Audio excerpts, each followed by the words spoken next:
Good morning everyone, welcome back to my another mini vlog. কেমন আছো তোমরা সবাই? আমিও কিন্তু বেশ আছি। আজকের দিনটা ছিল তৃতীয়া, আর সকাল থেকেই আজকে ভিডিওটা স্টার্ট করেছি। এখন প্রায় 9:30 মতন বাজে। বাবি আজকে 9টার মধ্যেই ঘুম থেকে উঠে গেছে, তো ওকে আগে নিচের রুমে এনে ফ্রেশ করিয়ে তারপরে ওকে বাবা নিল। দেন আমি ওর ব্রেকফাস্টটা রেডি করব বলে দুধটা গরম করলাম। বাবিকে ফ্রেশ করিয়ে আমিও ফ্রেশ হয়ে নিয়েছিলাম, তো বাবির ব্রেকফাস্টটা রেডি করিয়ে ওকে খাইয়ে দিলাম।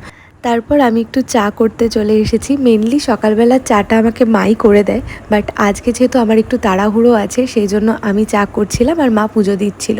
আর এদিকে আমি বাবার খাবারটাও রেডি করে দিয়েছি, বাবা খেয়ে বেরোবে বলে। এরপর আমি ব্রেকফাস্টটা করে নিলাম। ব্রেকফাস্টে আজকে খেলাম কচুরি আর তরকারি, সাথে ছিল চা।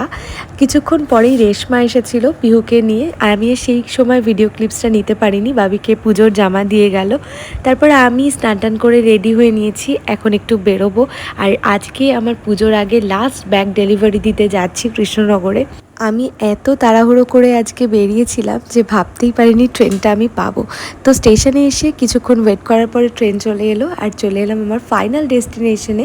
আজ চলে এসেছি সোমালির কাছে নেল এক্সটেনশন করাতে। নেল এক্সটেনশনটা আমার ভীষণই পছন্দের একটা জিনিস, তো যে কোনো ওকেশনালি আমি কিন্তু নেল এক্সটেনশন করে থাকি। আজ ফার্স্ট টাইম সোমালির থেকে নেলস করলাম। কেমন লাগছে অবশ্যই জানিও, আমার তো ভীষণ ভালো লেগেছে। রাস্তা দিয়ে আস্তে আস্তে এই দৃশ্যটা দেখে আর ক্যাপচার না করে থাকতে পারলাম না। মনে মনে একটাই কথা হচ্ছিল, মা তো মাই হয়, তার বিকল্প পৃথিবীতে আর কেউই হতে পারে না। এনিওয়ে, আজকে তো আমি কৃষ্ণনগরেই ছিলাম। সায়ন আর আমার দুজনেরই একটা অফিসিয়াল কাজ ছিল, সেটা মিটিয়ে বাড়ি ফিরতে ফিরতে অনেকটাই লেট হয়ে গেছে।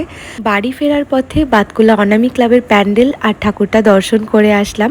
সেই সকালবেলা কচুরি খেয়ে বেরিয়েছিলাম বাড়ি থেকে, তারপর থেকে কিন্তু আর কিচ্ছু খাওয়া হয়নি আমার। এত প্রচণ্ড খিদে পেয়ে গেছিলো আমার, রীতিমতন আমি আর দাঁড়িয়ে থাকতে পারছিলাম না, শরীরটা খারাপ করছিল।